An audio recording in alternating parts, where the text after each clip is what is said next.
Good evening, everyone. Thank you for coming out tonight. We'll call this meeting to order at 7:01. If we could all stand for the flag salute. And Brock, would you mind leading us? Allegiance to the flag of the United States of America and to the republic for which it stands, one nation, under God, indivisible, with liberty and justice for all. Thank you. And as we usually do at every meeting, Erica Bergstrom. we will have our secretary read our mission statement. The Middletown Area Town Hall was formed to operate as a true town hall, with everyone participating in voting. However, county officials required us to elect a board to conform with other advisory committees. Our bylaws specify that the assembly makes the decisions based on the vote of everyone present. The board encourages all members to give their opinions and vote on every matter before the assembly. Thank you.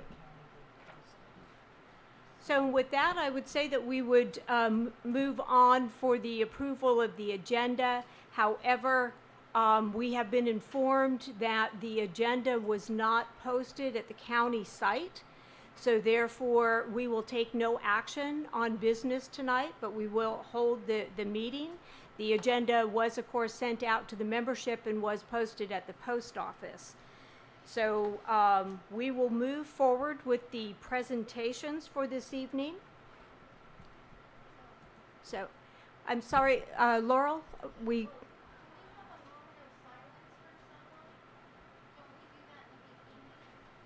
Yes. You need to use the mic. But you know, you know better right now. Yeah. Thank you. Laurel, would you like to come to the mic, please, and mention what? Thank you. Is that good, Mr. Thornton? We have Laurel is at the mic. Good? Thank you. Wrong. We can't hear you. Turn. There's a switch on top of it.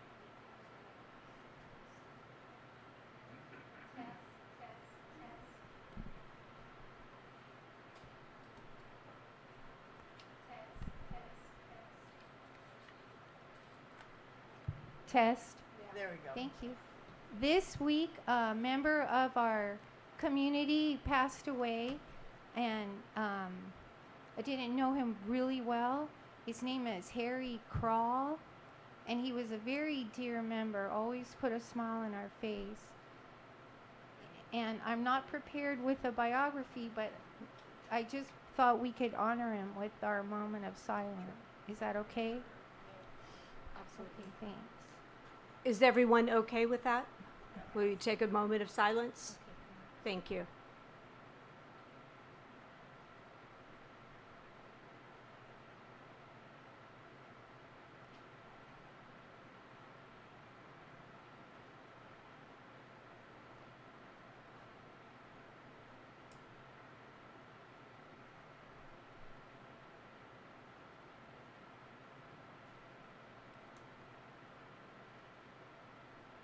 Thank you very much. So, and Laurel is right, we do usually have a moment of silence on the agenda.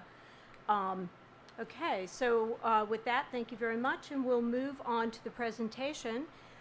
This evening, we are very fortunate to have with us Jeff from Sonoma Clean Power.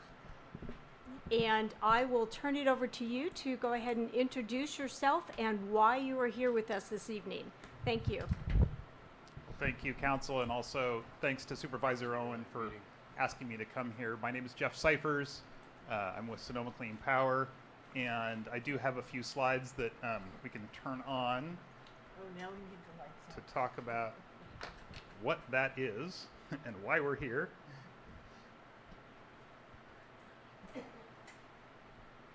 One moment.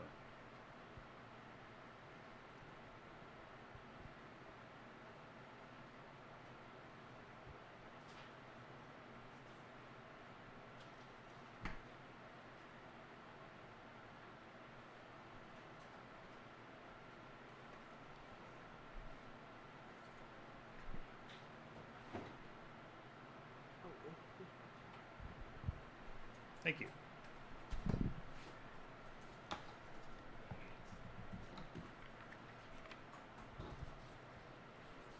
So Sonoma Clean Power is an electric generator. We generate the electricity for 2 counties today. So in Sonoma and Mendocino counties, we generate nearly all of the power for all of the homes and businesses in those counties. And that might sound strange because those areas are also served by PG&E. And so I want to use this presentation to explain how that works and where we came from, and also how the supervisors have asked us to consider serving Lake County as well.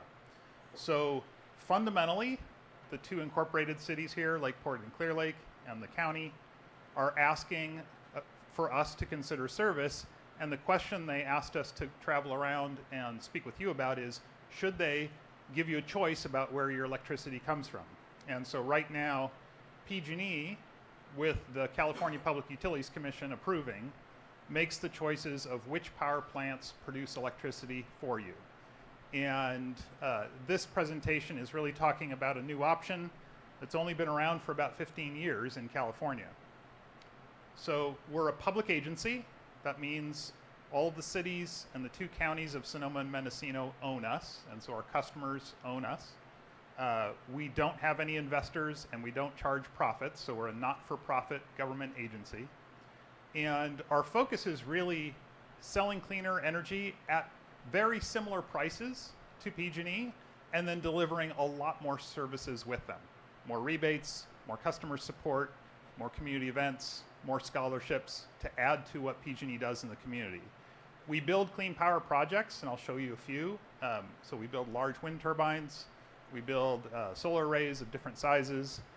We're gearing up to build geothermal power. And we have quite a lot of large batteries and hydropower as well. And we really fundamentally advocate for lower energy costs. This is going to be something I'll touch on again. It's one of the biggest values that we bring. And we mentioned we don't use tax dollars. In fact, we're not allowed to. So we have to recover all of our costs for operating our system from the rates that we charge our customers.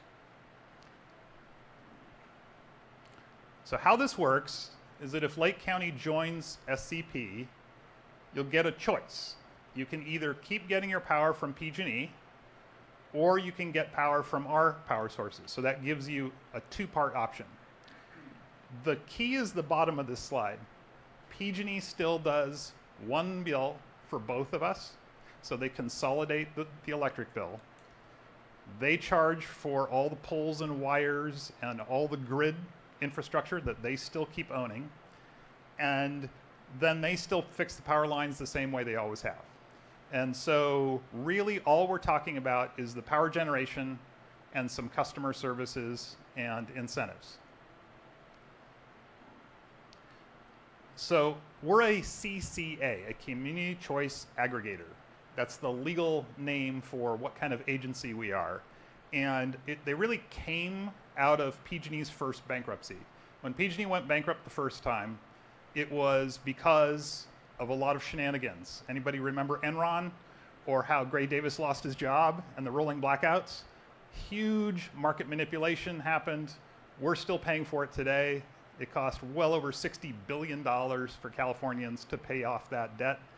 And what the government at that time decided is they wanted more oversight. They wanted more public agencies involved in energy, and they wanted less private sector work in energy markets. And so they wanted to stand up more and more local governments to run power enterprises. Like, does anybody know Ukiah has a municipal power agency that's very well run, and their prices are half of PG&E's. And so that type of entity has been incredibly successful. Across California today, 200 cities are involved in CCAs today, And in fact, we collectively produce way more power than PG&E does. We've actually vastly exceeded PG&E in size between us and all our sister agencies around California. You can see from the map roughly, I know it's kind of zoomed way out, but that's Northern California. And about 90% of the population of Northern California is served by a CCA or a municipal power provider today. And that's fairly recent. The mountains in the Central Valley area really only had service expanding last year and this year in a dramatic way. And some of those, the orange areas are happening over the next 2 years. So I mentioned wind power. These are 240-foot tall turbines. The center of that rotor, that little part where the blades are attached, is larger than a city bus, so to give you a sense of scale. So we build those, and we've got 46 megawatts operating in Livermore, and that's one of our technologies. I mentioned large solar, but we also build small family solar. So this is a former ranch just outside of Petaluma, and they needed some rental income for their land. So we rented some of their property and built a 1 megawatt solar array. So we also do pretty small community scale stuff. I mentioned some of the programs that we run, but I want to give you 2 examples. One of our most popular programs is that we help nonprofit organizations buy electric vehicles for delivery, so larger than a passenger car. And what I really like about this is once you own an electric vehicle, the cost of maintaining it and fueling it is way lower than gasoline or diesel. It's the price tag to buy it. So what we do is we bring the price tag to buy it down to just a hair below the price of a gasoline or a diesel vehicle so that there's no extra cost for the nonprofit. So it's up to $22,500 off the price of this type of van. There's different prices for different size vehicles. And this is super popular. So we have lots and lots of nonprofits getting into electric vehicles and lowering their long-term maintenance and fuel cost. We also work in schools, and so we give a lot of our money back to scholarships, to this is a trade school that teaches kids how to build an electric car and getting that kind of hands-on education. We really work to feed students into trade schools, into union pathways, but also into colleges like Mendocino College and Sonoma State and Santa Rosa Junior College. And I know that that's desperately needed. So if this region really wants to join, then there's a voting process. We'll talk about the schedule, but the quick snapshot is the cities of Lake County, and then the cities of Clear Lake and Lakeport would need to vote by the end of October for us to be able to file in time for service a year and a half later because the regulatory delays are so enormous in California. So there is a deadline of the end of October. If that vote goes through and there's interest in expanding that service, then what we would start to do is in 2026, so fully a little over a year in advance, we would come back out and do way more public meetings so that people know what's coming, and it would be more real then. Right now, we don't know if you have this option, so it's a little hypothetical, which is why I'm doing a kind of quick presentation.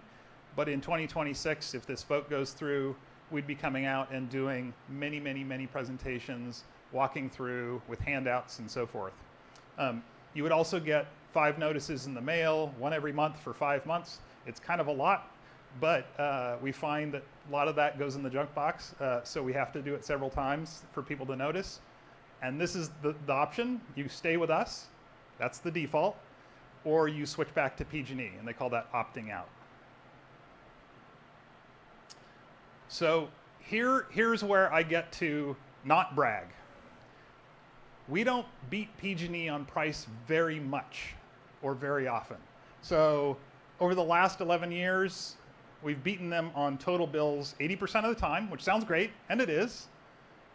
But the amount in our best year was 7% on total bills.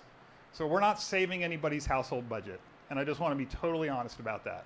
It's really common that our rates are going to be within about 3% of PG&E. We did have 2 bad years. Our worst was when we were 5% more expensive. Our goal is to be cheaper all the time, we know we can't guarantee that.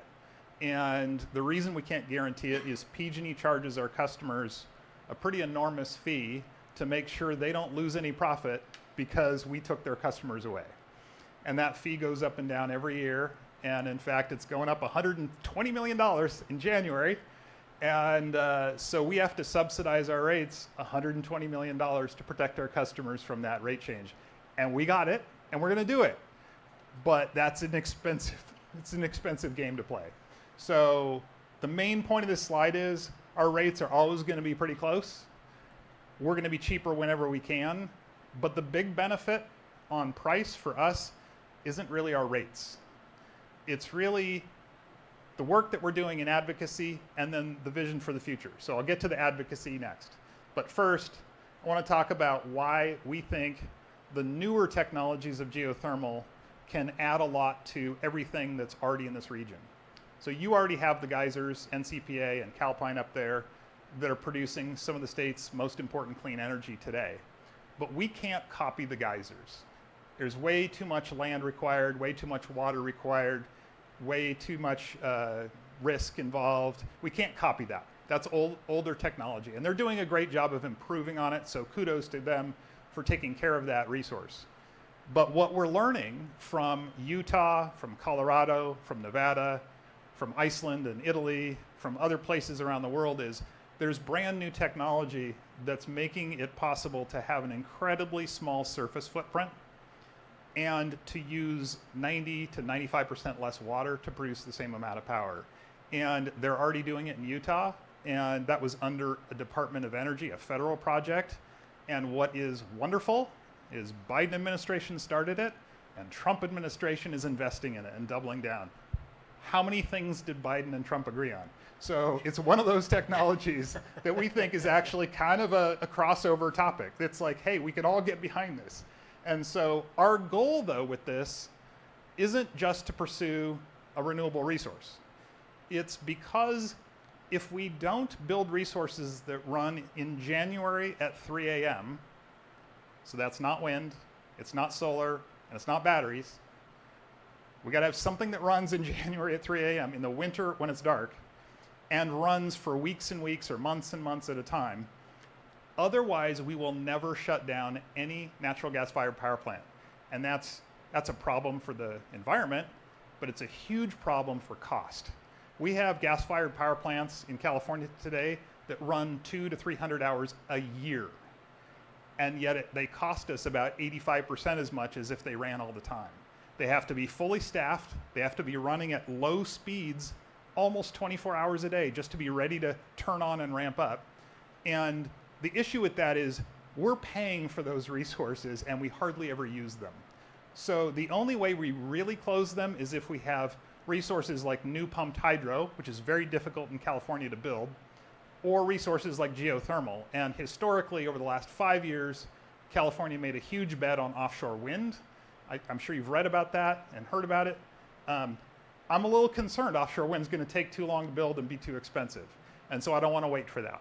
So what we're finding is geothermal is very attractive from an affordability standpoint for getting to a clean resource that runs 24 hours a day. So a quick calendar of what's next. On August 7th, our board did vote to extend an offer to service to Lake County, and that was a unanimous vote. They had a robust discussion about what it means to expand and did offer service. The city and county staff are taking a look at the details. The attorneys are talking about what are the risks. And then in October, there'll be some votes, we hope, on joining or not joining Sonoma Clean Power. 2026 would be a ton of public meetings and events to get the word out. And then probably May of 2027, service would begin. So there's a little bit of time, obviously, between here and there. And I can pause there and just check, is this enough to start with for Q&A, or should I keep going? I'll look to the committee members. Should I say a little more about like benefits and risks or any of that kind of stuff? Should I get into that? Okay, we'll come back to Q&A. Okay, so I think the nutshell of benefits is a new option that you don't have today for where your power is produced. keeping in mind PG&E still runs all the poles and wires, takes care of the grid. We can accelerate construction of renewable energy, and we have. So we actually have built about 350 megawatts of new resources already, and we've provided a significant amount of scholarships and nonprofit funding. This fourth bullet's the one I want to brag about. And we can gloss over being an advocate, and it sounds like fluff, but over the 11 years we've operated, on rates, we've only saved customers about $110 million, which is a big number. But in advocacy, we've cut costs on PG&E's side of the bill by over $220 million because we fixed their math. So we go to San Francisco and we go to the California Public Utilities Commission and we check PG&E's math on their rate cases. And when they get it wrong, we fix it. And turns out about 9 times out of 10 when they get it wrong, it's in their favor, so we have to check them. And there's some great people who work for PG&E, but they're not making rates. I'll tell you, those aren't the great people. So lower rates whenever possible. And then the two risks I want to really underline is we can't guarantee lower rates, and you saw there were 2 years where rates were a little higher. We have a good track record, but it doesn't mean there won't be an outlier year or two. The second one I haven't mentioned before, which is that members of a CCA inherently are committing that their citizens have a personal right to make their own choices. And so each citizen and business can decide to leave and go back to PG&E individually. But the member cities can't force them to leave unless they give us an incredibly long notice period. And the reason for that is we're going out and buying and building resources with a 20-year commitment in order to finance the construction. And so if a big city like Santa Rosa, who's one of our members, said everyone in Santa Rosa has to get out by the end of the year, we'll be left holding potentially a contract to deliver power to those customers that we can't use. And so that's a super expensive proposition. So because of that, members in cities do have to make a long-term commitment to let their businesses and residents continue to make their own choices and not force them out. So that long-term commitment is something that is another risk, because if things were to go wrong, there wouldn't be like the local government that could force you out and go back to PG&E. You'd have to make that decision on your own. So I think that one's critical. I'll give a couple more slides and then we can go back to Q&A. So a year ago, California's power sources, if you look at the gray and black wedges, gray is natural gas, black is nuclear. So most of those resources are, about 50% of California's power is from either gas or nuclear power. The rest, and that big blue wedge is solar power, is really from biomass, wind, geothermal, hydro, and then the big blue solar wedge. And some of our goal is to reduce how much natural gas is burned, but I want to emphasize the price tag of that natural gas is vastly higher than the size of the wedge. The amount of dollars we pay to natural gas power plants is really outsized compared to the 40% of energy we get, because they're standing by on life support. They're just waiting to run. And so that's the price. I'm going to make a pie chart of price next time. We have two different options. Our default service on the left, that's what you get if you don't tell us you want anything else. That's the one that this year has been between 0.5% cheaper than PG&E and 7% cheaper, depending on what part of the year. That's got a large hydro purple slice. The next biggest one is geothermal, the blue one. Wind power at 15%, biomass and solar both around 8 or 9%, and then nuclear is 1%, but the gray bar, CAISO system power, that's our natural gas. So we have not gotten natural gas out of our system completely yet, and that's really based on price. There's some natural gas units in California that are affordable, so we're buying from those. And then on the right is our 100% local, renewable, 24-hour-a-day power resource. So this is a premium product. We are still the only utility in California that produces a 24-hour renewable product. But very quickly, there's one that's going to start on the South Bay area in south of San Francisco.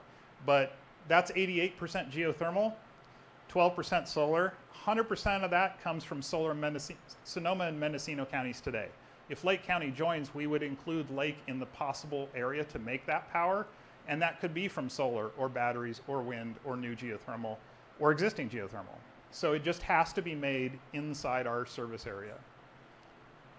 I better stop there. Let's go to questions. Does the committee want to call on Bill, or should I? James, can you go and get the mic? We just have to be sure Thank we you, use the Gretchen. microphone, yeah. Yes, yeah, it's too tall. It's too tall for me to reach. Pat Roy, I live in Anderson Springs. We met a few years ago at one of the homes of one of our residents. I have concerns.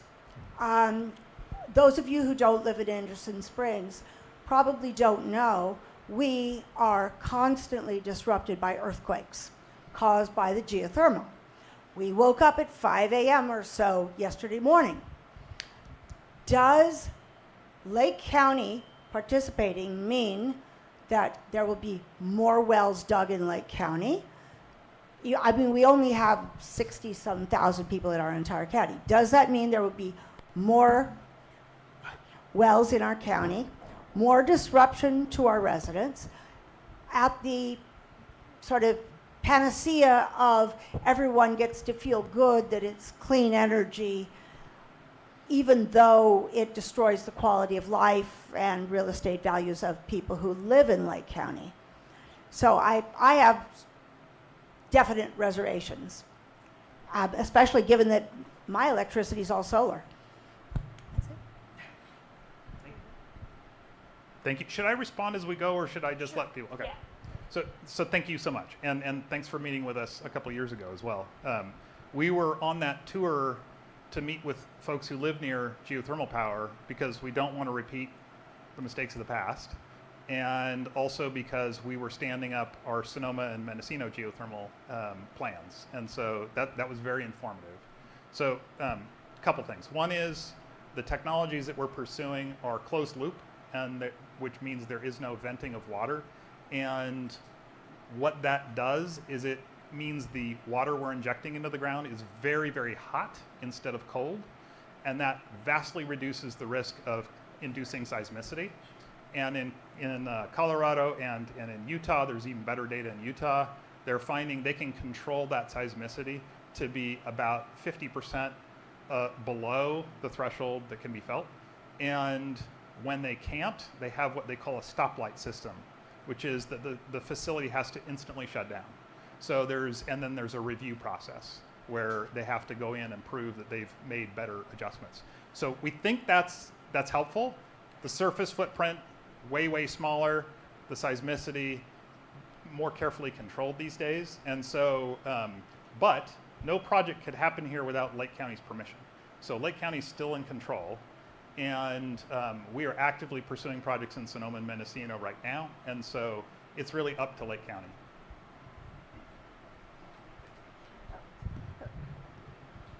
James Ybarra.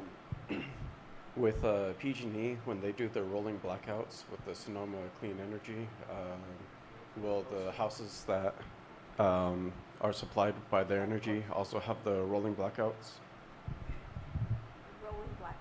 Yeah, so the question is, if PG&E turns the lights off, could be for rolling blackouts or it could be for fire safety or other reasons, will Sonoma Clean Power customers' power go off? And the answer is sadly yes. They control the grid. And because they control the grid, they're the only ones that make the choices about public safety power shutoffs or rolling blackouts. Jeff, yeah, just to make it easy for you, let's go across the front of the room here and then wind our way back. Okay? Thank you. So. Testing. Hey, I have a question. Could you go back 2 slides? Which one was it? It's the one relative to your goal situation, getting votes. This one? No. Oh, the what situation?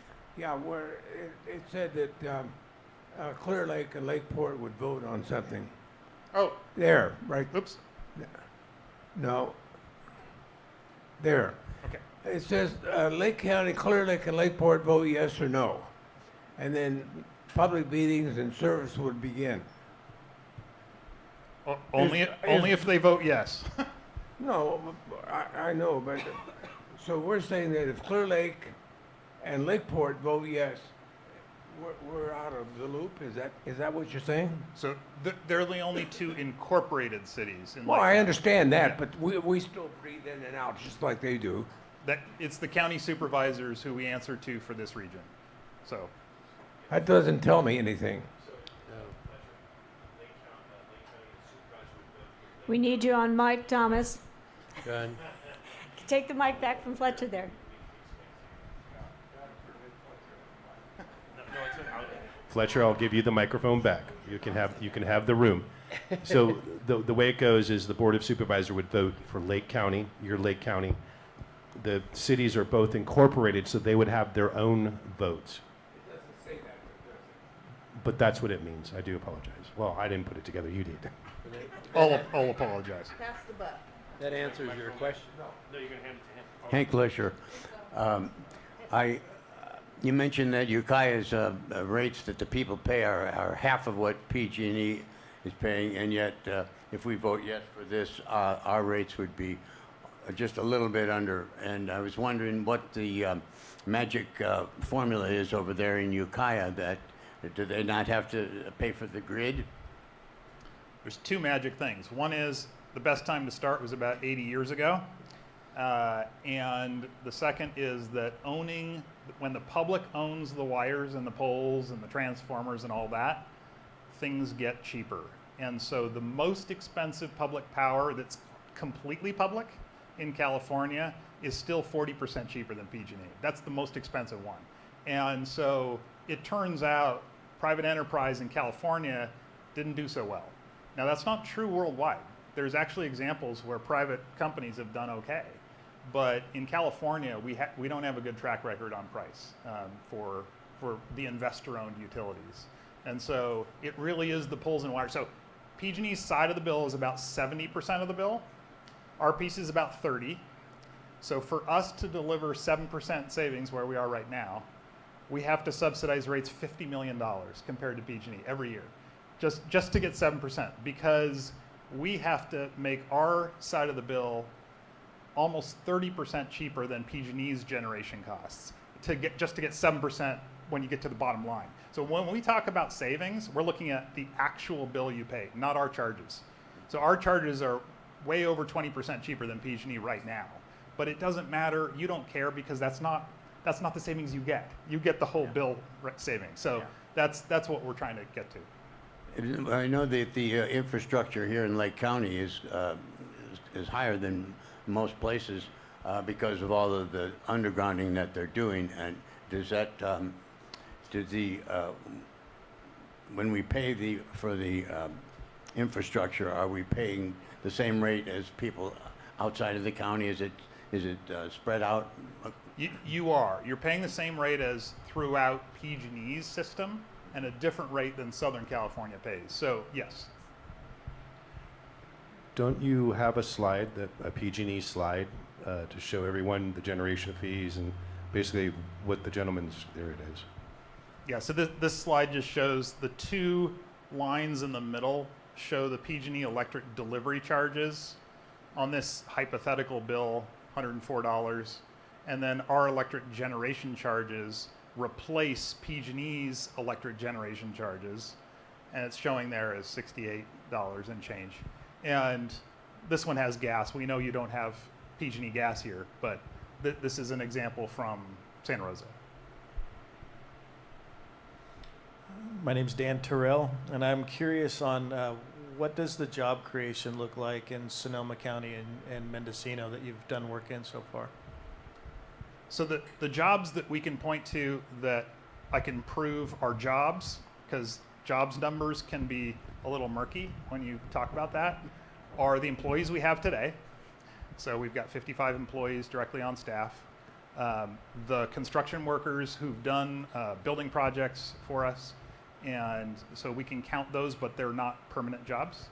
And so depending on the year, that varies between, say, 20 and 100 or so construction worker positions just locally.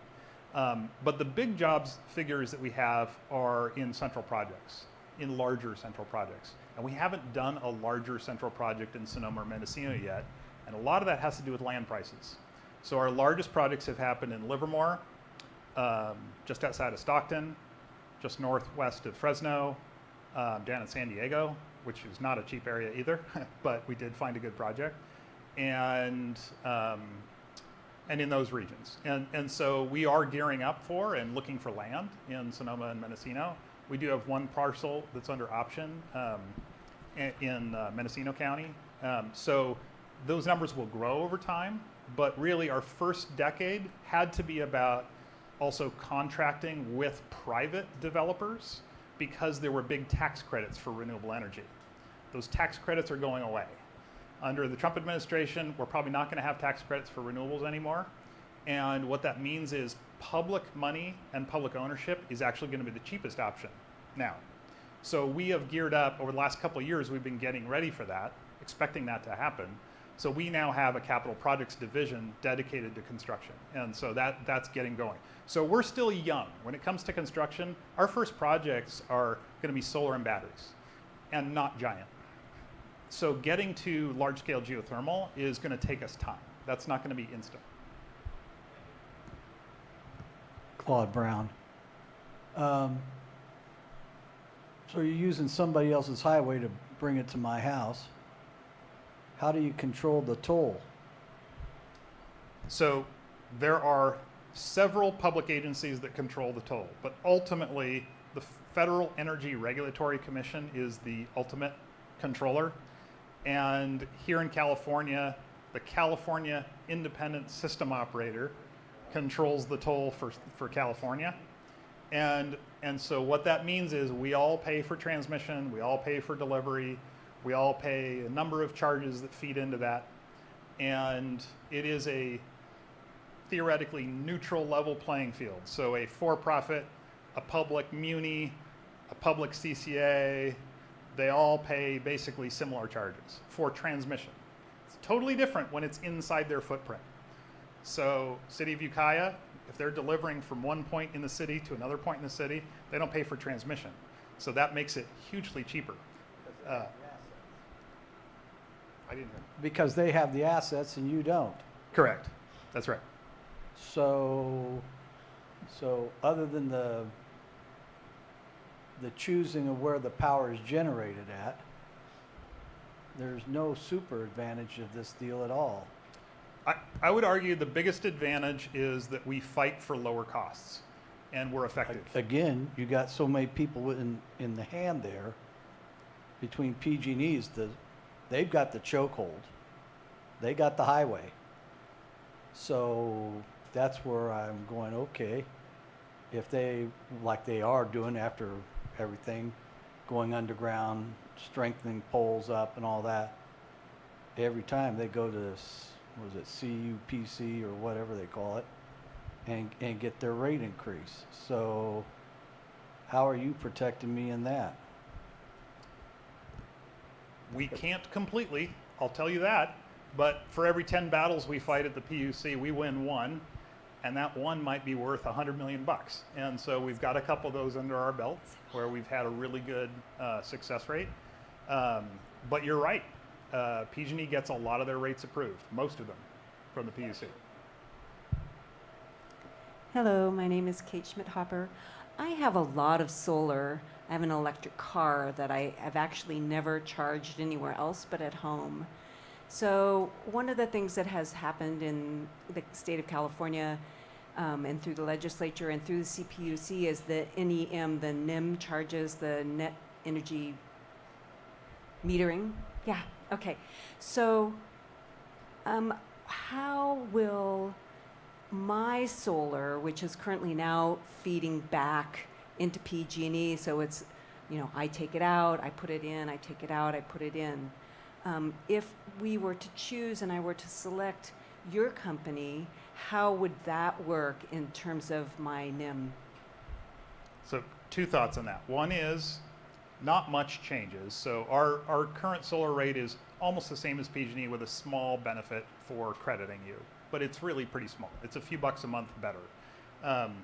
The thing that is important to know is whatever crediting program you're under, I don't know if you know NEM 1.0 and 2.0, all this technology, you stay in that category. So it doesn't change when you go to a CCA. The advice that I have for anybody who's got solar, especially if you've got an electric car, if you can ever charge your car between 11 a.m. and 3 p.m., you will be getting full retail value for your solar, and there's nothing PG&E or we can do about it because you're using it when it's made. And you're not netting it onto the grid and taking it back. Where the world is going, and for new customers it's almost there, is you're getting paid wholesale prices for power when you put it on the grid, and then you're getting charged retail prices when you take it off. And for anybody who thinks those numbers are close, they're not. Wholesale in the middle day is often zero because California is producing so much solar power that we're often having to ship it to another state to use it right now. And so sending more solar into the grid in the middle of the day often doesn't have a big environmental benefit anymore. We're trying to change that because the more cars we can get charging in the middle of the day, or the more air conditioning we can run early in the day and then coast in the afternoon, the better, because then we can put that to good use. But hopefully that helps. Yeah, that helps a lot because I've been charging my car at night when the rates are lower. That's when they drop. But what you just suggested is even more brilliant. So it was worth me coming just to hear you tell me that. And I will try to do that. I bet your bill's going to go way down when you do this. Thank you. I'm going to really manifest that. Thank you. But stop at 3. No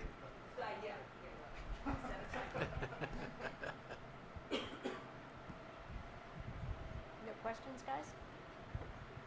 There you go. I just want some clarity. Did I understand you to say that if the county votes for this to allow the people to have a choice, do we have to opt out? Is it automatic that we'd be a part of your company if we didn't opt out? So state of California requires that when there's a public power option available, it is the default service, meaning you go to that service unless you choose not to, and that's called opting out. So that's a mandate, and that came about for a reason that's kind of obscure. I'll try to explain it in 20 seconds. There were private companies back in the late 90s, we called it deregulation, who came into California and tried to sell customers to the most, sell power rather, to the most lucrative customers, and then exclude everybody who wasn't going to make them a profit. Turns out the customers that make you a lot of money have giant houses and grow cannabis, and the customers that lose you money have solar power or are low income. And so they were basically poaching these high value customers around California. So what the state of California says is, we don't get to do that. We have to serve everybody who wants service. So that's where the default came from. And so how much time, if we chose not to go with you, do we have, and how will we know when that's time to do that so we don't find ourselves, oh my gosh, I'm with them? And then if we do, how do we get out?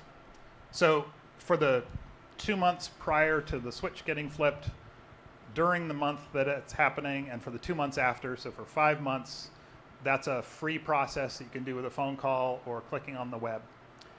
After that, there is a $5 charge for leaving, and you can leave at any time. You can't come back at any time. So if you leave, PG&E requires you stay with them for 1 year. So you can't just flip back and forth. But we don't have that 1-year obligation. Yeah, Ken Gonzalez, Middletown. I work for a nonprofit, and you were talking about that vehicle. Are you leaving a contact information? I'd be happy to get it to you, but we got to be serving the region before you can get access to the rebate. Okay. And also, that's a good answer. And the other thing is, I'm in a very similar situation as Kate down the row here, and I always charged later, so now you're saying to charge between 11 and 3? 11 and 3 is the magic hour. Here's why. It's really sunny most days. It's not at the absolute peak heat in Los Angeles yet. Peak heat in Los Angeles starts around 3 p.m. and goes to 4. Why does Los Angeles matter? Most of the power made here at the geysers goes to Los Angeles. The vast majority of it. It's not serving here. And so we have to compete with a heat wave in Los Angeles. So prices get high and power gets scarce when LA is hot or all the air conditioners are running. So that's the 11 to 3.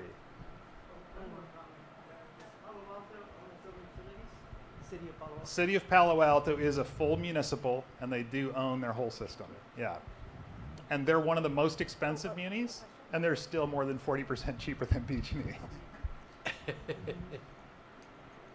So along with the question of opting out for individuals, you also said that for the Lake County and for the two cities, if they decided to opt out, can you give us an idea of what that picture would look like? So it's the same process as for the county. So any government, any local government, that's a city or a county, I should qualify, their citizens, once they join, their citizens and their businesses have the right on their own to make their own decision. And the city and county can't prevent them from opting out or staying in, force them to stay in. And so what we were talking about was that if the county or either of the two cities decides to completely leave Sonoma Clean Power and try to make all the homes and businesses leave with them, that's when that long warning time comes in where they say, hey, we want to leave at no price. And then the time period could be as long as 20 years. So that's why I flagged that, because that's a really long time. And so any one of you could leave, all of you could leave individually, but your city and your county couldn't tell you to. We have solar too, and currently we have not paid a PG&E bill in 3 years because we've given enough credit. So if you come in, am I going to get charged by you? So first of all, congratulations on not having an energy bill in 3 years. That's not how it's supposed to work. PG&E has a minimum charge they have to charge to all customers. And a lot of customers who are solar don't see that until they're true up at the end of the 1 year cycle. So chances are really good PG&E is making a mistake on your account. So don't say your name again. We do not change how and when you get billed. We change the amount for how much net usage you're consuming. So if PG&E tells us, because it's still their meter, right? We have to use their meter. We're not adding another meter. If they tell us you're using nothing, then we can't bill you anything. So we won't change that equation for you, but just don't call PG&E until something happens. Okay, I'm going to take one more question from the floor here from Hank, and then we'll go to the board. Okay. I have solar as well, and when I get my bill from PG&E or from my solar company, it says that that PG&E is paying me 23 cents per kilowatt hour, and then that's what you could describe as the wholesale, I guess, and then I pay retail for anywhere from 30 to 45 cents per kilowatt hour, depending on how much I'm using, what tier I'm in. And so I don't understand the 11 to 3 thing. I thought I was getting 23 cents per kilowatt hour, regardless of what time of day that I generate that power for PG&E. So if you're on a contract, if you lease your solar and you're on a contract with a private solar company who's doing your billing, I would go back and look at how they charge you. I don't know if they're allowed to charge you in different time periods from PG&E. If they are, who's they are you talking? No, What they? PG&E is the one that's charging me. Oh, PG&E bills you? Yeah. Okay. Then that's a normal scenario. Okay. Yeah, that's totally normal. So you would stay in the same categories with us. So if you, it sounds like you're your solar system is from a few years ago. It's Yes. not new. Yeah. So you got a good deal. You're getting a bigger credit than the newer solar customers are getting, and you would continue to get that bigger credit with us. So that really won't change. Okay. Nanette? We recently had a conversation with PG&E, and to add to Kate and Ken, we were told, we went on a grid with them, and we were told to use power at those time frames that you mentioned, and that it would be more expensive from 5 to 8 p.m. So we went to that Monday through Friday, and then on the weekends we can do our laundry any time of the day or night. So we kind of switched our service around. So apparently people come home from work and do the laundry and do the dishes, and it creates a big surge in the power. So it's cheaper between 11 or 3 and 5. I forget the times. My husband has it written down. And so that's just to add to theirs. But you have to call PG&E and get on this grid pattern that we're on. Okay, do we have any other questions? Yes, Charlie? Okay. You're in Calpine country here. We understand geothermal very well here, and we know the good and the bad and the ugly.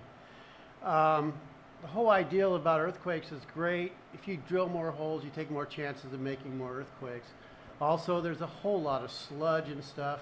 I mean, we're always, we have fear that some of those chemicals can escape these ponds and end up doing a lot of bad to us. Are you going to take jobs away? Because our kids, you can't grow up to be a doctor and live in Middletown. You got to grow up to be an engineer, or at least some type of technical engineer, to get good jobs in Middletown. Why would we want to go with you and put our moms and dads and our families out of business? Sell us on that one. So first of all, we're the largest buyer from Calpine in this area, and we buy from units up on the hill today. And I would love to buy more. The truth is, they've sold it all. The appetite for geothermal, for all the reasons I just talked about, has grown in California, and they're sold out. And they don't expect to have more anytime soon. And so this is about adding to, and we're huge fans of the Calpine facility. I was out there last week or the week before on a tour, boosting it with lawmakers. I think it's an extraordinary facility, and we really want to cooperate with them on this whole thing.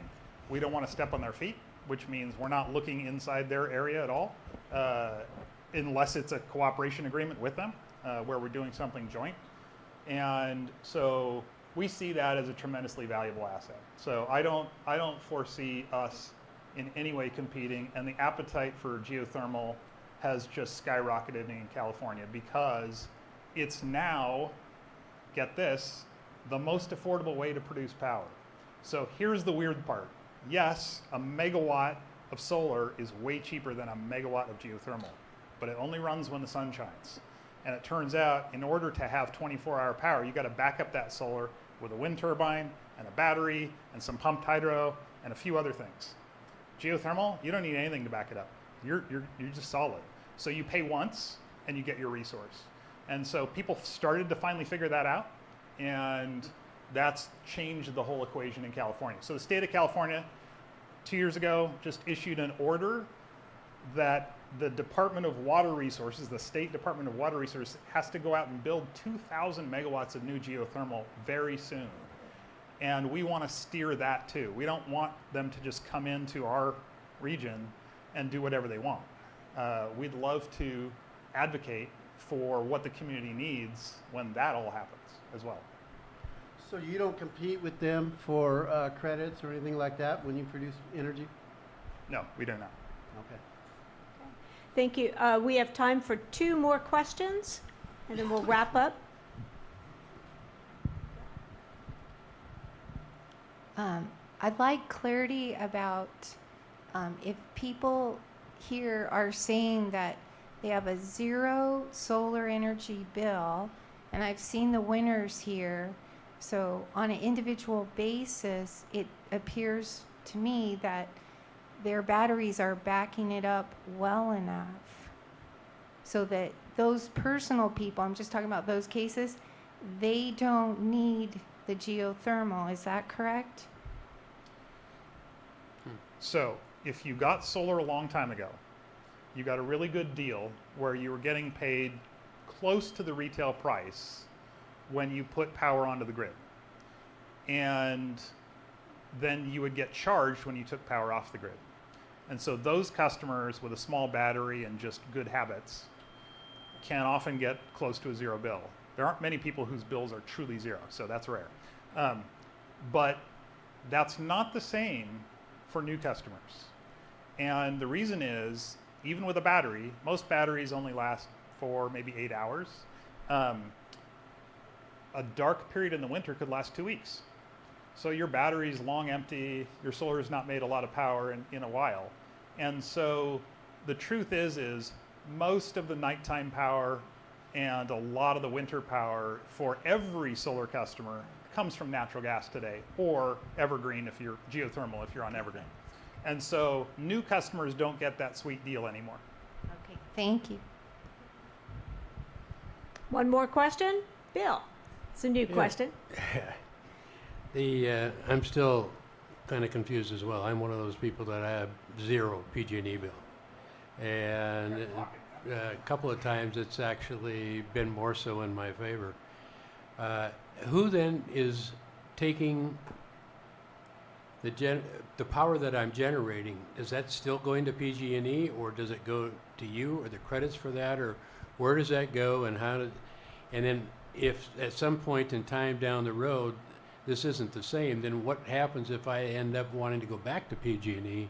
Okay, would I be able to get back under the same contract? The answer is probably not.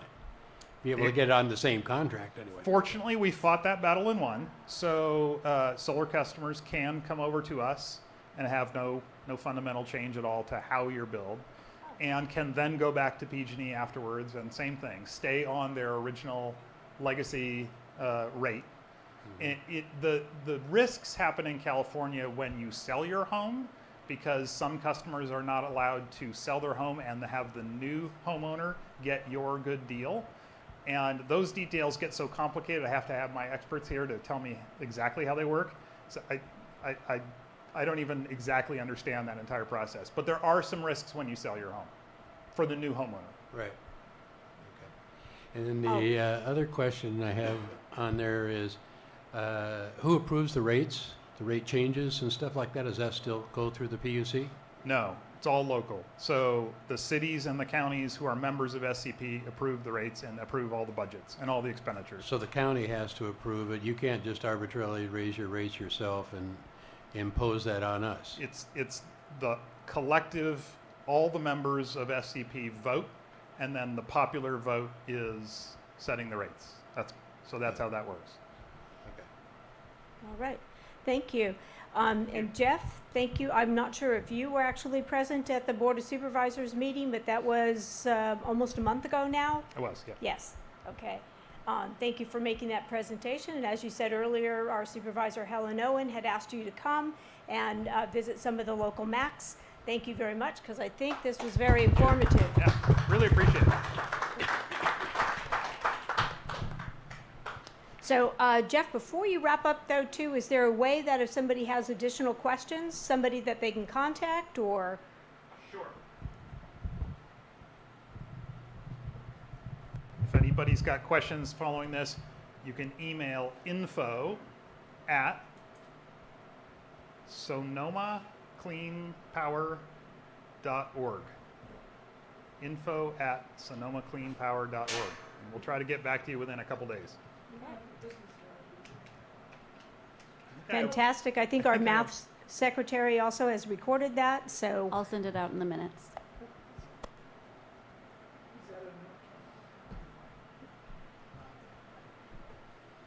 Perfect. Thank you so much, Jeff. So, and again, you are, as all of our speakers, are welcome to stay for the remainder of the meeting, but please don't feel like you have to, especially since PG&E cut off our air conditioning.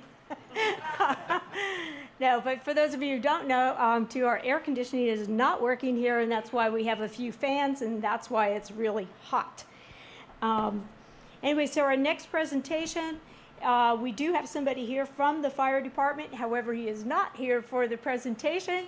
That was on the shoulders of Paul Duncan, and he is not here, so we'll reschedule that. Our next presentation is from an economic development presentation from the Lake County. Ben Rickelman and Jeff Lucas is here with us today.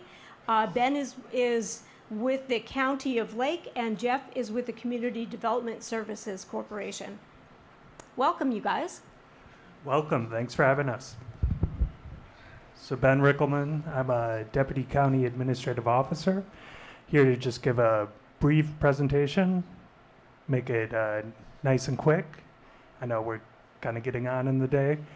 So this is about the Community Development Block Grant in California. It can be used for either economic development or housing. So it's a federal program. It flows down to the state. For California, it's the Department of Housing and Community Development. And then we're known as a non-entitlement community.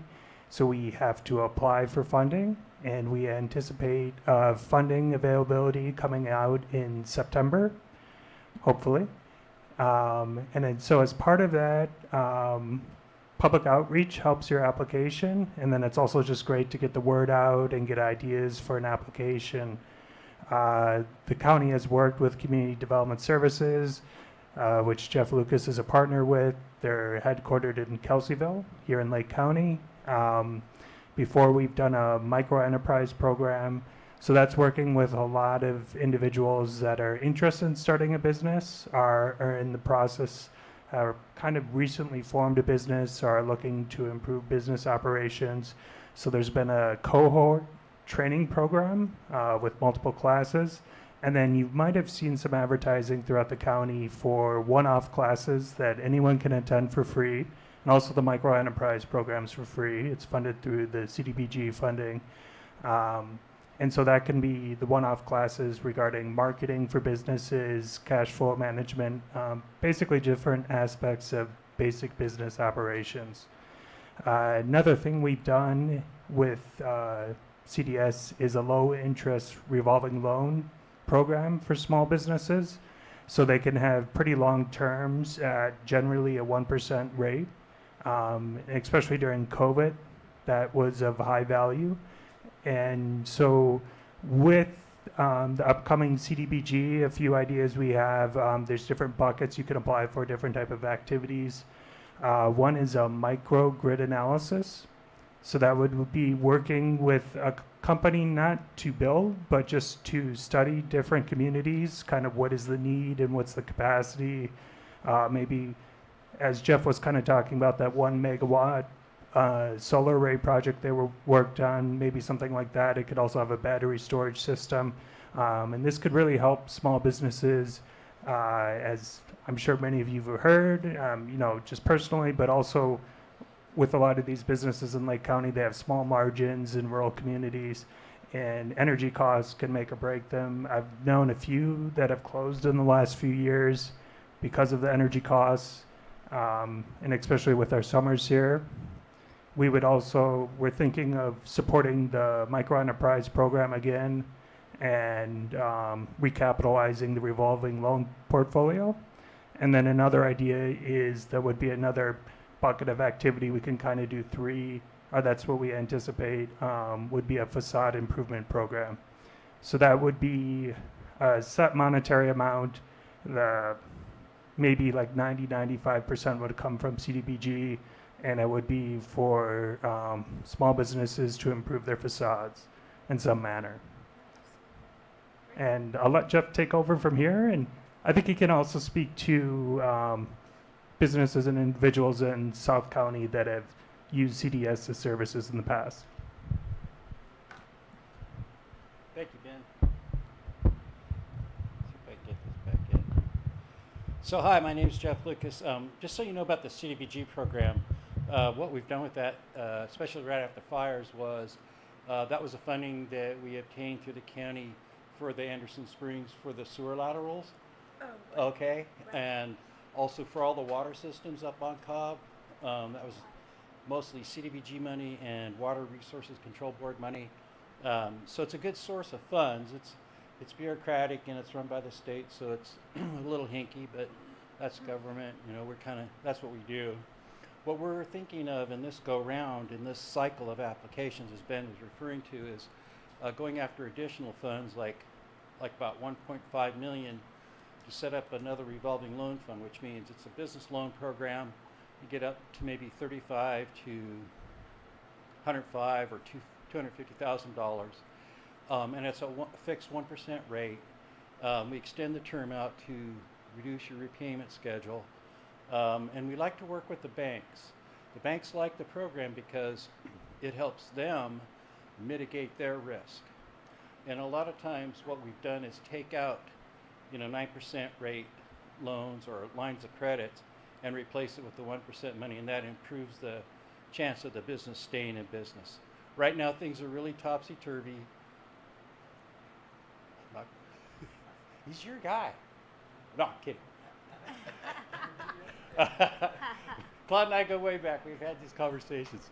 So right now, for whatever reasons, and Lake County's always had a kind of a tough time with keeping businesses going, these programs are very helpful to them. Ben also talked about the technical assistance program. That's free. That's for small businesses. We work with the banks, the Economic Development Corporation. A little closer to the mic, please. Oh, sorry. So that's what we do, and we are just wanting to make sure you folks are aware of that. And if you have thoughts for us, please let us know while we're here. And it helps us when we make the application for folks. How long have you been doing this, Jeff? And I know we've worked together in the past, so it's really nice to see you here this evening, and nice to meet you, Ben. But yes. It's nice to see you too. Yes. A long time. I worked for the Lake County Office of Education, running the job training office and the Small Business Development Center for about 10 years. And then we started the Economic Development Corporation. And then I went private almost 35 years ago. So it's been a long time, I'm still working, but not as much as I used to. So we got a few more years left, and I really would like to set this program up again for the county, and include the facade improvement program so that businesses can get low-cost money to improve the facades of their businesses and make them more attractive and hopefully generate more income. Do we have questions? Did you have a question, Fletcher? No? Okay.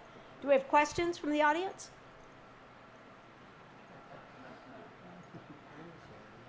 No questions. Questions from the board? Is there an email address if anybody comes up with a question later that I could share with them? Jeff, do you think your email is the best point of contact? They're asking if someone has a CDBG question who they should reach out to. You can reach out to me. I was going to say Andy Lucas, my son, but Jeff Lucas at 707-489-4943. Jeff at cds.consulting. I'll tell you as I come around. All right, thank you very much. I got one last thing. Oh, just an FYI, spread the word, because you can refer people back to the video, the YouTube video, if people are interested that you come across down the road. So just remember you were here on this date and time, and then send them to the video, and then these gentlemen will get the response they need, because it's a hungry crowd that he's looking for. Yeah, and we, if we're awarded funds, we plan to do a good amount of outreach throughout the county. Well, thank you for joining us tonight. Thank you. Thank you. Okay, moving on to the agenda. And again, Jeff and Ben, you're welcome to stay for the remainder of the meeting, but we understand also, I know both of you probably live in the Lakeport area. So thank you again for being here. So moving on to the agenda, we have public input. where this is the time that anyone may speak for 3 minutes on a topic not on the agenda. Thank you. Thank you very much. I'm up early because I believe this is an important issue for the community. As you know, we have a very active senior center here, and they do a lot of things, programs, quilting, all kinds of things. But Meals one on of their, Wheels. I beg your pardon? Meals on Wheels. Yeah, I'm getting to that. One of the most important, if not the most important thing they do, is they feed people. They feed not only the people that come down at noon to have lunch, but they have a Meals on Wheels program that takes a lot of money and takes a lot of work. And one reason they're able to do all that work is because the grocery stores in town, when product gets out of date, which means they can't sell it, it's still good, they just can't sell it. They donate it to the senior center, and the senior center gets volunteers to run around and pick up that food and bring it back, and they use it. I know because I was one of those volunteers going and picking up food, and I'm happy to do that. However, we had a little misunderstanding this last month, and we weren't able to do that. So Lori, who runs the senior center, got a hold of Ross Hardister and told him the problem. He said, well, let me fix it. He said, Hardisters will provide transportation to pick up all the food that Hardisters has every week and deliver it back to you at no charge, which saves a lot of hassle for the senior center. And he said, is there anything else? She says, well, there's things that we don't get that we need. He said, well, then why don't I give you $500 a month credit to buy those things at Hardister's anytime you want. We'll monitor it, and if you have special needs, we'll be happy to take care of that too. So, you know, Hardister's sometimes gets a bad reputation because they're expensive, but that's not for me to judge. All I can judge them by is what they do for the community, which I know. I've been there with my hand out asking for things from them for chili cook-off, and they never say no. They never say no. They donate trailers and all kinds of things. So what I'm asking this body to do is please, if you would, either give me the authorization to write a letter to Hardisters thanking for them support, or designating somebody from this community to write a letter to Hardisters thanking them for their support for the senior center. It deserves a thank you, and we don't want to ignore it because they didn't ignore our problem. They helped us. Thank you very much.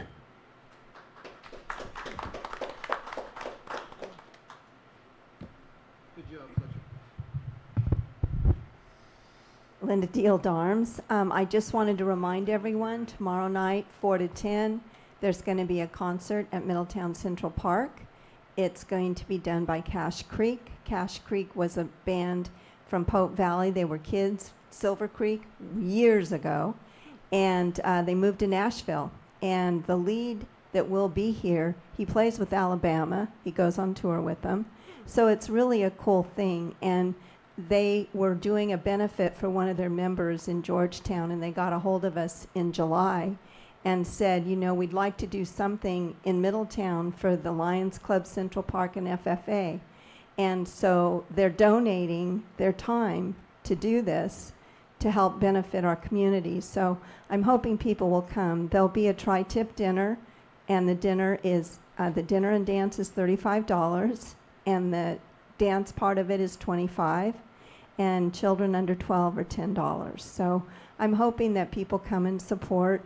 The reason they put FFA in there is I think is kind of cool, that they were seniors in high school and they had that band Silver Creek, and they lived in Pope Valley, and they were seniors here, and they were in FFA, and there was a talent competition with FFA, and they took state and went on to nationals.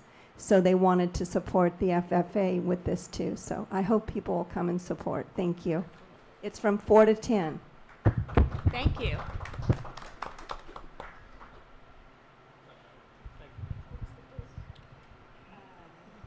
Okay, my name's Dan Terrell, putting on my mama president hat. Next month, we are on the 10th year anniversary of the Valley Fire.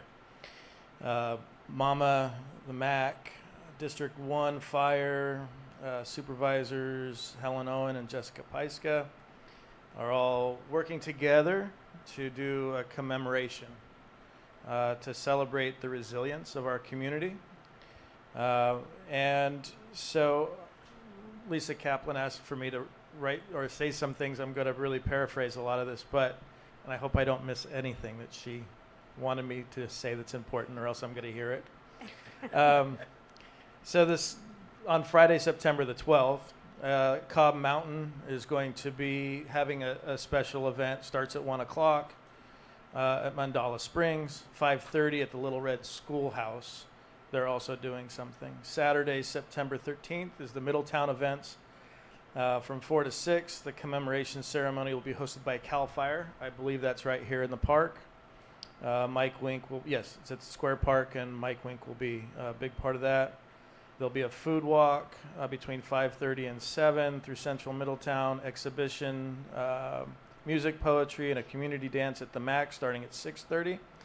And then it also happens to be the second Saturday of the month, and we'll have movies in the park, which is Wild Robot, which has nothing to do with Valley Fire, but it's it'll be a nice, overall, it should be a really nice afternoon, 2 days in a row, and a celebration of how we made it through that event. There's actually it'll be posted up, I believe, online here pretty soon. I want to say this is Chanel's, it's got Chanel Nudson's handwriting all over it, but it's got, I don't know if you guys remember, but it's the Middletown sign with the population, and you remember where it said "Welcome Home"? That's like on the poster, which is really kind of like gives me chills thinking about it. So, anyways, save the date. Thank you. Yeah. Monica, I have an announcement. I have an announcement. Okay. Back to the senior center. Recently, we ran into an unexpected repair in the kitchen, very expensive. So we are having a rummage sale this Saturday in the senior center. There's furniture, clothes, kitchen items, dinnerware, you name it. It's going to be at the rummage sale. Starts at 10 a.m. to 2 p.m. Please come. We'll have a preview of some things on Friday at the senior center if you come for lunch. But all the money goes to the kitchen repairs. Thank you. Just building on that, they're still accepting donations as well, correct? Yes, as long as they're clean and usable. We're getting some things that we have to throw in the garbage. So clean and usable donations are preferred. For the sale. For the sale, yes. Thank you. I got one. Oh, go ahead. I've got a few things. This has been a heck of a week. A lot of us put a lot of hours into the Maha project and being down there. Monica, thank you for all the hard work you did. You got to read the Los Angeles phone book. It was fought to a tie on the Santa Clara thing. Charlie, this is the next item under reports. Well, this is my announcement, okay? No, but in 3 minutes, it's supposed to be an I item. know, 3 minutes. We can put a clock on it. Go ahead, start. No, start no, clock. no. It's not supposed to be something that's on the agenda. Oh, okay. Well, I would I would just like to say congratulations for doing such a great job, people. Whatever it might be, because it might be on the agenda. But you can speak at the next Okay. as we move down. All right. So That's not the only thing I have, so I don't want to get bogged down in the bureaucracy. Okay. And let's see what else. It was just democracy in action, folks. Let's get more people out there. Let's get them to the courthouse. Get them on the Zoom. Okay. More people from outside of Lake County spoke than from inside. We can do better than this, folks. Okay, that's all I got. Go ahead, Monica. Oh, no. I just have one more addition. Just a friendly reminder, Blackberry Festival up on Cobb on the 23rd of this month. Yeah. 11 to 5. Yeah, I believe it is 11 to 5. 11 to 5. Great. Any other public announcements? Okay, then we'll move on to reports. And before we do so, though, the first public announcement, of course, was by Fletcher Thornton. And while we're not taking action on anything today, but I would like to just kind of take a survey of the room, by consensus, if everybody's okay with. I don't know if Tara wants to do this or if everybody wants to just authorize Fletcher to write a letter. But, you know, just by consensus, because we can't actually take action. So can I see some nods or some no's? Okay, so do you want everybody good with Fletcher writing a little note? Yeah. Okay, perfect. go. Thank you. Moving on to reports. Charlie, you want to add anything else on the Gwinnett Valley project? Okay. Anyway, I was trying to say there's a good news story in there because Monica, Julia, and Lisa, they actually agreed on something and it went very well. So we ought to give them a hand. I'm going to disagree with that. Not the deep details. Okay, let's just say on the surface, all right? No, I was not opposed to the housing. I was opposed to density. Okay, I got So. you. Yeah. My piece, I put it out there, and if the federal government says that these guys are not good enough to be in our county, it's their problem, and we win. If the federal government says they are good enough, we win again. Okay, so it was a win-win on that one. I already said the stuff about Zoom in person. There's going to be another one. Monica, what is that going to be? That's going to be about the Santa Clara and how we're going to use the land, or if we're going to use it the way, in some way, shape, or form. That's going to go to appeal, right? No, an update on it is that it was a 2-2 vote in regard to the housing and changing the zoning on the 12.7 acre parcel in Middletown. So it was a 2-2 vote, so it did not pass. However, that means it's also an automatic appeal. And it was a 2-2 because we had one planning commissioner that had to leave prior to us taking the vote. So it probably would have been a 3-2 one way or the other, had there been 5 of us, but there were 4 of us voting at that time. So it's a 2-2, so it's an automatic appeal to the supervisors. But along those lines too, and this here was coming up in correspondence that our secretary was going to mention as she received correspondence, we do have another special meeting. This is a second special meeting for the Planning Commission on the Gwinnett Valley project. There's a couple of documents that had some changes or typos or things that needed to be corrected or reworded. I'm not exactly sure how to clearly state that, but nonetheless, as our planning director, Maria Turner, states that over an abundance of caution with this project, she has called a special meeting on Monday that will be reviewing these items and making a few more motions and voting. Monday, the 18th. The 18th. 2 o'clock.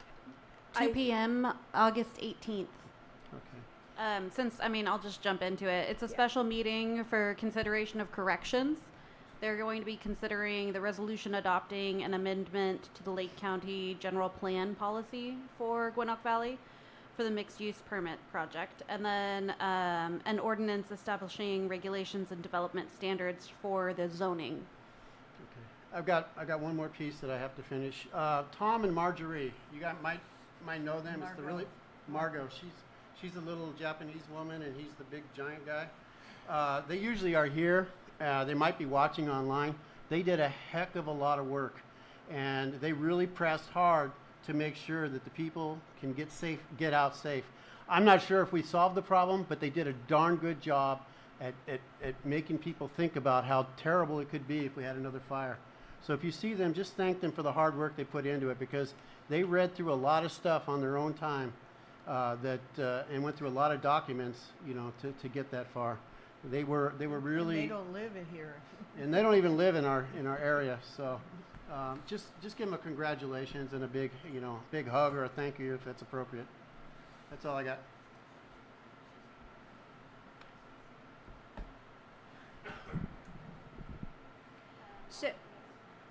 So the next item on our agenda was an update on the Planning Commission meeting that was held on July 24th. There was a Planning Commission meeting held on July 24th to review the Gwinnett project, but unbeknownst to us at the time this agenda was made, that Planning Commission meeting was continued to August 8th, at which time the decision was made or the motions were made in regard to the Gwinnett Valley project. So there's really nothing to report other than that meeting was continued. And basically it was continued because there was mounds and mounds and mounds and mounds of materials to read. And the general consensus of the planning commissioners was that we just did not have enough time to appropriately review the materials in order to feel comfortable with moving forward with the decision. So therefore, our chair made a statement, and we were all in agreement, and we all voted to continue. August 5th, Board of Supervisors meeting, proposed moratorium. That too is. On cannabis, that was Margot. I'm not sure exactly what the status. That's been moved on down the line. They held a discussion on a possible cannabis moratorium and have moved that or no, I don't think that was continued. I think that's basically been removed from the agenda and will reappear at a future date. It's being reworked. Caltrans meeting. Anybody want to comment on the Caltrans meeting that was here? On. Yeah. Microphone's right there. Let me bring you the mic. Stay there.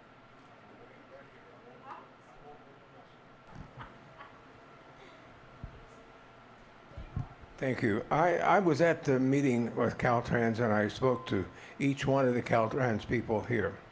I looked at the maps and the information they gave us, and I was amazed at how little they heard us back 10 years ago, whenever it was, about traffic calming and slowing the traffic down through Middletown.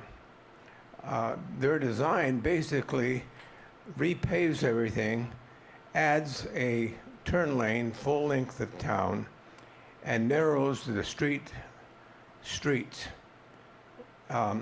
No bulb outs, no crosswalks that are like a stamp brick to let people know they're going across a residential town. And I was disappointed when I talked to them that 3 of the people I talked to had never even been to Middletown before. They'd never seen Middletown before. They don't know anything about what we live, how we live, what we do day to day and all that. So I was a little disappointed. It may be all right. It may be that we don't have anything to say about it at this point. It's probably a done deal. I know Caltrans, and their job is to get traffic from this point to that point. Just that simple. So I was a little disappointed, but happy they were here so they could listen to us anyway. Thank you. Thank you. You can go ahead and hand it to Kate. Thank you, Fletcher. Just go ahead. Sorry. Kate Schmidt-Hopper. I was also there. I was also at the planning department with Gwinnett. One of the things that came out of that planning department meeting was that the Butts Canyon roundabout will be financed by the Gwinnett project, and it will be completed prior to occupation. So that was something that they confirmed that is part of their, that's in the permitting, is those deadlines. As far as the Caltrans project, I spoke with one person. That project has been broken into 3 phases. The first phase will be Middletown South, which is these turn lanes and everything that probably end around Perry's Deli, maybe a little bit farther. It's not in the town. The second portion that they have funded, but not fully designed, and they don't actually have a start date on, maybe I think it was 28, is Middletown North, what they call Middletown North, Phase 2, which will be between Butts Canyon and up towards Grange Road, or the roundabout at Hartman. And that's where they're going to be widening the road and putting in shoulders, you know, those serpentine carve-outs where it's just a little tiny bike lane. Those are going to be widened, and that's going to be a very big project because serpentine has asbestos in it, and it's very toxic, so that's going to have to be done probably at night, and there'd be special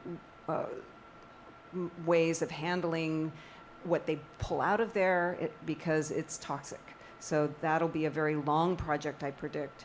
The part that they had no funding for and was just a concept was the Middletown Middle, and that may be what Mr. Thornton is referring to in terms of the slowing of traffic or calming traffic right through the middle of Middletown. They have no funding for that. They don't even have a fully produced concept for that. So there's still a lot of time left to continue to talk to Caltrans for that Middletown middle section, which would be the part that goes past the buildings. So there's a lot yet to do, so don't lose heart. Hank Lesher, just a quick note to accompany what Kate was saying, and that is that the people I talked to at Caltrans at the meeting said it'd be an absolute minimum of 6 years before they start the roundabout at Butts Canyon.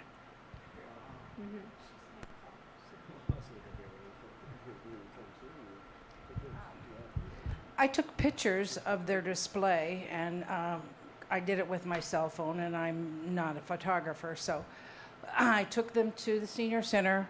I also took them comment cards, so if you're so inclined, you can go look at the pictures I tried to take, and you can pick up a comment card and send it to Caltrans. There's an email address, or you can send it by mail. And they are planning on finalizing all of these plans November of this year. So there's no time to waste if there's anything that you want to say. Now, that I ask them about flashers at crosswalks because we have had people hit by cars at our crosswalks. It is very hard to be seen from behind the cars, and you take your life in your hands when you want to cross the road. And they said they were too expensive. And so I looked at the website and the survey where they originally talked about the project. They said, we got 2 flashers. I looked back at the pictures I took, and I could only find one, and it was down there at the hotel across from Perry's. Now, I know nobody crosses the street there. You know, we need one by the post office, and if we're going to get 2, we need them to be in town to make it safe for the people in Middletown to cross the road. So no time to waste. You can pick up one of those comment cards and send it to Caltrans.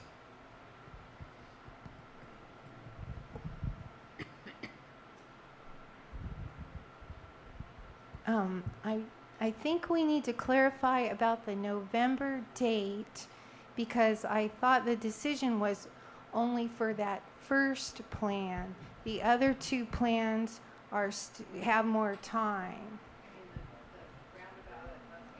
Yeah, that, I mean, Kate was helping us with that too. It's that those other 2 plans have more time. They're not the ones that are going to be voted for in November, right? So it's only the Middletown South that has the deadline. And I share your concerns with it wasn't as much as I was hoping for in a Middletown South area. I was hoping for further south past Twin Pines in that area. There's a lot of traffic safety. My personal opinion is I do appreciate a crosswalk at Perry's Deli because with the thrift store and Perry's. A lot of us cross right there. I also heard, and I hope this is appropriate, but I heard that Helen was coaching us that we do have more time for more input. So let's look to Helen Owen, our supervisor, for some more clarification of how much more input and more time we have.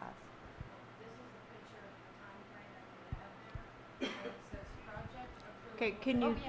And I think that's for Project South. I think it says on the top that was for the South. Well, I'm no good with taking pictures, so, you know, it is what it is, what I've got, but I took that picture because of, you know, August, the meeting, and November's the deadline, you know, so if we don't speak up about anything, not that it's going to change anything, because I asked one of the guys, is this written in stone? And he kind of hemmed and hawed and looked away, and, you know, so it probably is. But, you know, at least we should comment if we have a problem. Yes, and there is a packet that is out, and I'm sorry, I'm negligent in not bring, because they did mail me a packet, and I should have brought that tonight for review, but I do know that a packet was also sent to the library, as many of these items are, a packet is always put in our Middletown County Community Library for review by the public.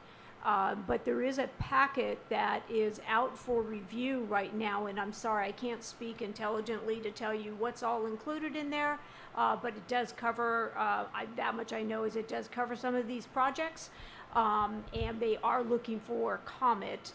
I don't know what that deadline date is, but I can look that up and send over some information to Tara, and we can send out an email to the membership. So, and again, I do know, they told me anyway, that a packet had been mailed to our library here next door, so it is accessible to view. All right, I have one other thing I'd like to add here.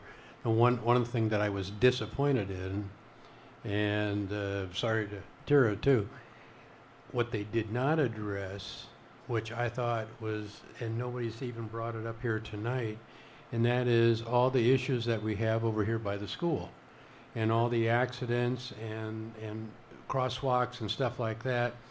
If you noticed on the charts and everything that they had up there, it went from Hardester's basically to Perry's, and then, but what they also talked about was supposedly from Hardester's going the other way to Bar X, but it wasn't. It was from the Butts Canyon Road roundabout out to Bar X. So they still haven't addressed all the issues that we have down here. And that, I'm sorry, that intersection is the biggest intersection, the biggest reason everything is backed up through Middletown all day long. And it does cause a lot of accidents and stuff like that. So I was really disappointed that that was not addressed in there. Okay. I'd like to speak to that, please, and that is the school. There's been a solution for that school problem all along. It's not Caltrans that's holding it up, it's the school.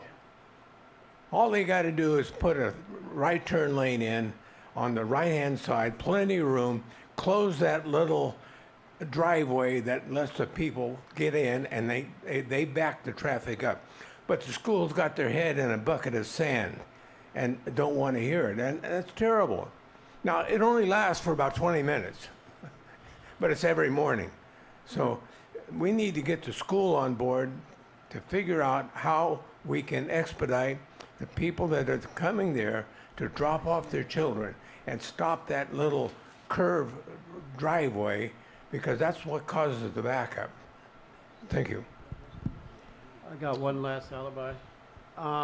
Does anybody know, did they mention anything about the stuff that Moak had said when he came to the meeting when he was still supervisor? That they would have some federal funds to build another circle down by the casino? Because that's another choke point. And when we brought it up, he said that he had some way of doing it with federal funds or Native American funds or something like that. Anything come up in that area or that gambit? No. Okay. That might be something we might have talked to Moak or somebody from the tribe about. Yeah. This event that when he was here, didn't go out that far on the roads, if I remember. No. So, and their knowledge really was limited to what was there. We talked to them about all the new growth that's going on in South County, and all the new plans that are going in for all the new housing, including Valley Oaks, and the Gwinnett, or the other project that they're doing up here, and other housing that's going to be going in here. Probably over the next 5 years or 8 years, I think the prediction is probably something like 1,000 homes, plus the new growth that's going on in Hidden Valley. And they didn't know anything about that, and they didn't even consider any of that in trying to plan out the transportation routes or some of this stuff that's going on. Nor has the designer even thought about it, nor has she even been advised that any of this stuff is going on. They said they talked to the county, but that's all we know. Okay, so if, I'm going to suggest that if we'd like to discuss this further, that we make it an agenda item, but it is 8:42, and it's time for us to wrap up. So I'm going to ask if our secretary has any important correspondence to be briefly and quickly shared. We got an email from the county or the Lake County Community Development. They're going to be adding discussion and input on Lake County 2050 climate vulnerability analysis and the climate action plan to be added to October, the October agenda. They switched it from September to October. And then there's a minor use permit request for a 6-foot fence in Middletown on Sacramento Street. Just personal property. Okay, and then we also received information from, is Kate still here? Okay. Oh, did she leave? Oh, okay. So Kate had, I'm going to move on to the next item, which is future agenda items. But there is a housing action impact plan that has been presented to the Board of Supervisors. And Kate had suggested putting that on our agenda. There is a link on our current agenda that you can check that out. But that was an item that was suggested for our September agenda, and I would welcome any other suggestions from the floor. You have the mic. I think this assembly ought to open before the end of the year a meeting where anyone in the community can put something on the agenda and come and speak their piece, which was what really That's fine. The mass was supposed to be a sounding board for the community. Open it to the community to come and vent out whatever they want to talk about. The chair can always put time limits on, but give everybody an opportunity to speak. Right now, the agenda doesn't allow anybody in the community to put very much on the agenda. I've been trying to get something on the agenda for 4 months, never had any luck. So I think we ought to open it up and let the community come and speak on issues that they're concerned about without having to get approval. Like I said, the chair can control the meeting, and I'm fine with that. But I think we ought to consider that. Thank you. And thank you. And we have done that before. It has been a while, so you're right. We can do that again. And if people would like to do that for the next meeting, I'm fine with that for September. So, and what we do basically for getting stuff on the agenda, just as a reminder, is ideally you would contact the secretary or myself and ask, for or bring up an idea for the agenda. And then it's done just like how Kate had suggested for the housing, and I present it. If, again, if we get consensus around the room like this, then we're going to put on the agenda. If we go, if we got that consensus, it's not going on the agenda, because it is you all who decide on what it is that we're talking about, with the exception, I'm sorry, of various different things that do come down from the county, because they do need to put different information like the Sonoma Power presentation out in front of the people as they are planning to make a decision for or against this project and want to hear from us. So we do have input also from the county for agenda items. So what do we want to do for September? You want to have an open meeting September? Fletcher, what agenda item have you been trying to get on there for 4 months? I will discuss that. At the next, okay. Okay. Yeah, Laurel, you can come up to the mic, or so if that mic's way over there. Thanks. I may have missed it, but when are we going to be voting for the name of the park, of the Central Park? That could be something that we potentially add to a future agenda item. Because it looked like it was on July, that it was a future one, and I missed July. And I heard that we were all going to be voting on the name for this park. I'm not advocating that we need to hurry and do it. I'm just curious. I